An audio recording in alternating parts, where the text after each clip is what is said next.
Southwest Florida, welcome back to Lead Piss Live. We're so thrilled to get in here a rising political star, Howard Sapp, who's a candidate, Democrat, for Florida State House of Representatives, District 78, right here in the beautiful Naples Botanical Gardens. Let's bump you in. Yes, thank you. Nice to be here. All right, before we get started, Congressman, future Congressman, how are you enjoying this setting here at the Naples Botanical Gardens? Oh man, this is beautiful. You know, the grounds and the facilities, it's definitely something for everybody to come out and just take a casual evening, afternoon walk and enjoy. This is a beautiful ground, beautiful setting. Glad. I'm sure they'll be happy to clip that and put it in a commercial once you're elected. There you go. Yes. Oh man.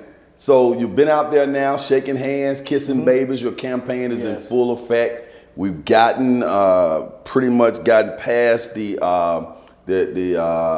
primaries, and now you didn't have to run in the primaries. It's on to the general election in November. It's going to be some early voting starting, and just kind of summarize what's it like so far being out there on the campaign trail. So far, it's very interesting. It's definitely a learning experience for me.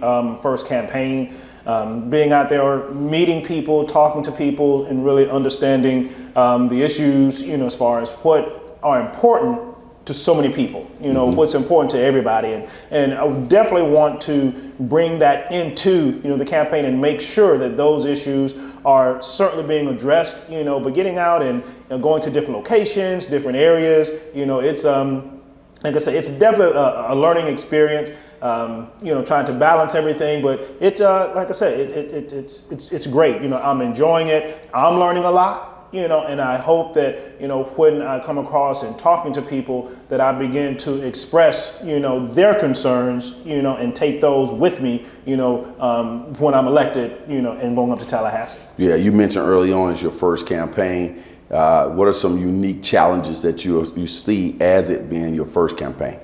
Some of the challenges, first and foremost, being able to get to the places, that you want to go, because, with my district, basically encompasses a good part of Fort Myers. So making sure that I get an opportunity to get out to the places that you want to make sure that you show your face, but you want to meet people, talk to people, and getting out there. So that's one of the biggest challenges. But also, continuing to fundraise, continuing to raise money, because just like everything costs. As far as the marketing, and getting flyers and certain things that you want to use, as you go out and you talk to people, visiting, giving them literature, all of that costs money, but one of the biggest things is, continuing to do, some good fundraising efforts, going from there. So those are some of the challenges that I see again. And then one of the things also is trying to balance the whole thing. You got family life, you got church life, you got campaign life, and work. So trying to balance all of those things is certainly something that you have to make sure that you every day, every hour of the day, it's stamped with something. So we want to make sure that you put those things together. Your district is primarily Fort Myers. Yes. What are the big ticket items in Fort Myers that you see as something that you really want to work on once you're in Tallahassee? Some of the big things for Fort Myers. One, let's go. I'll give you three. One of them is water, clean water, and that's something that's huge for the Fort Myers area. Because with water and the cleanliness of water, drinking water, and being able to have the adequate water pressure, those are things that even now Fort Myers is facing challenges, and if we don't get certain things done, then the city itself will wind up being fined. So that's one of the big challenges, because you can see even in the canals in the area, Fort Myers, Cape Coral, and I'm sure Naples, in the canal areas, where they have a lot of algae blooms and those things that are happening in our waters. How do we clean those things up? How do we mitigate, those particular issues? Another big thing is, education. Education is huge, for this particular area. And I know that it's not just Fort Myers, but specifically at this time, Fort Myers. And one of the biggest things for us in education is making sure that we keep great teachers in the area, but also while trying to expand and bring in some more good teachers for the area, because our teachers are, they go through a lot, so those are things. And then also, for Fort Myers, one of the big things is certainly affordable housing and the availability of affordable housing. And those are things that, we can certainly begin to look at. And I know that's probably a nationwide issue, but I think that there are some things that, a lot of people don't really know, about, how pricing, and even in an apartment, how those things go, and why they're asking the question, why is my rent going up so high? Does that have to be so? And, is there any type of regulation or policy or rule in place? What's your response to that? My response is those are things that we have to begin to address, because one of the things that, as far as apartments is concerned, when you have a rent of about $1,200, and all of a sudden next year your leasing agent said that your rent is going to go up $800. Is that fair? No, that's not fair, because as you look at rent at your $1,200, what has actually gone up for this particular company? What has gone up for them as far as cost is concerned? They're not building anything because the buildings it's already there. So yes, I understand insurance may go up. Some of their other costs may go up, electricity, costs to take care of the grounds. But does that mean that my rent goes up $800 because you're having some increasing costs in certain areas? Percentage-wise, and if we look at it percentage-wise, insurance, maybe 10% your insurance may go up, maybe 10%, 3% your light bill may go up. That's what it should be when it comes to my rent. But how does my rent go up 50% as opposed to your extra cost going up 10 to 15%? What's the solution? The solution is we need to come in with some regulation to say that as an apartment complex or something, you can only go up on your rent a certain amount of money. And it should not be, 2, 3 to 4 times more than what your actual costs are or what your increase is. So we need to, but at this point in time, there is no policy, there is no regulation that would stop them from doing that. But we need to put them in check.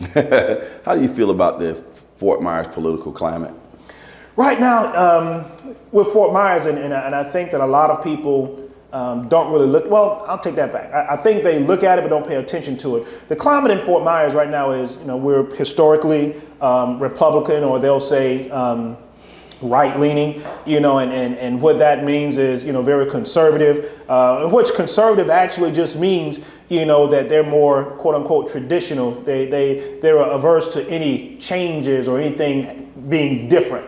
But as we look at what we have going on now within our society, things are changing, and except we change with those things, we're going to get left behind, So as Fort Myers, except we change with those things, we're going to continue to go through a lot of the issues and problems that we have. So right now, the climate, people, they don't want the changes. They want to stick with tradition.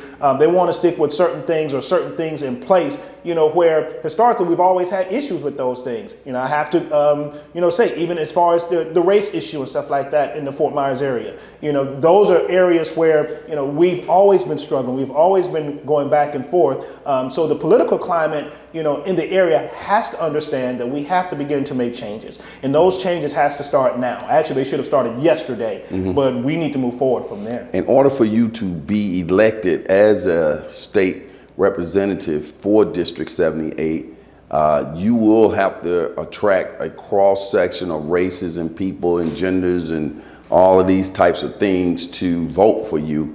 Tell me, what's your strategy for that? My strategy is reaching out to people. And one of the things that I definitely want to do, and what I try and do, is tell people it's not about a party. It's not about white or black, green, blue, or brown, because when you cut us, we all bleed red. I want people to begin to think for themselves, think that, even when they talk about, abortion or education or gun violence and that type thing, begin to think for yourself. Don't think that my party thinks this way or my cousin may think that way. How does this actually affect you as a person? Whether you're white, whether you're green, whether you're brown, whether you're black, how does it actually affect you as a person? And that, I think, is what we need to, or what I'm trying to do. And as I reach out to people, and that's why I ask them, what are some issues that are important to you? Who can vote for you? Only Democrats?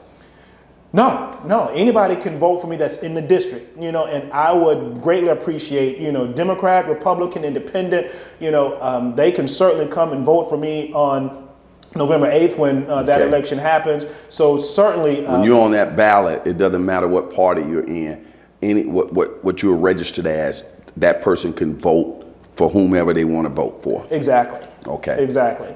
The early voting will start when, and mail-in voting will start when? Do you know those dates? I don't know the dates for the general election. I know that, and we should have that. I should have that by next week. But as far as the early voting, like I said, I'm not sure. It's a few weeks prior to it. I want to say it's like 3 weeks prior to the actual date of November 8th. So it's going to start sometime in October. And they should maybe begin to mail out ballots to everyone. And if you're early voter, mail-in ballot, I would certainly encourage that, because it keeps you from having to get caught up in the whole congestion of trying to go to the polls. And I want to make sure that everyone know where your poll is. You can go to vote.gov to find out where am I voting, where is my poll, because the lines and everything has changed and the precincts may have changed. So I want to encourage everyone to find out where your poll is, where your precinct is, so you can make sure that you vote. You got a website up where people can go for donations as well, right? Yes, definitely. Call that website out. VoteHowardSapp.com is the website. Certainly get up there and check the website out to support. You can certainly donate on the website, VoteHowardSapp.com. Okay. Howard, it's been a pleasure having you on the show. I see you out there. I don't want to hold you up from shaking any more hands. You and your lovely wife, Felicia, who will make a great first lady. We just can't wait to see you up there in Tallahassee so we can have somebody up there who connects to all the people, represents all the people, and we see in the community on a daily basis. You're born and raised in Fort Myers, you're a native son, and having had that background, what do you think that does in terms of your ability to know the issues of the people? I live it every day. And I've lived it, from, as you mentioned, from my youth coming up until now. So being able to connect and understand where people are coming from, I'm just not one to say, what are your issues? Because I know some of the same issues, so I'm living this just like they are each and every day, so what frustrates them frustrates me. And what is a problem for them is a problem for me. So those are things that I feel as though really bring me into, because I'm a part of the community, not just one coming in from and trying to learn. I'm experiencing just like they have. So that's the one biggest thing that I think that is for me. Very important. Let's bump you out. Thank you, sir. As the saying goes on this particular show, for those who say it can't be done, they're usually interrupted by those like Howard Sapp and all the fine people who are associated with his campaign who are doing it. Remember, Miami has the oranges, but the Naples Botanical Garden has the juice. We'll be right back.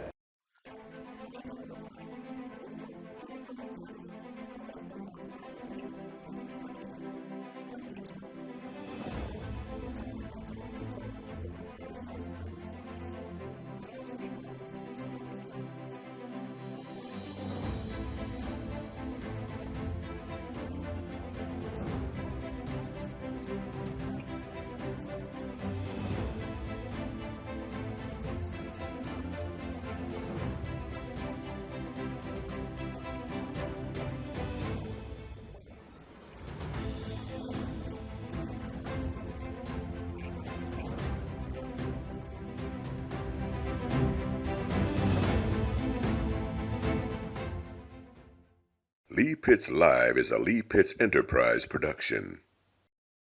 Hello everybody, this is Lee. I'm so glad that you watched that particular show, and if you enjoyed that show, we got other shows like that. Just subscribe to our YouTube channel, watch Lee Pitts Live on demand anytime, and also hit us up on all our social media platforms. Just type in Lee Pitts Live, and there you go.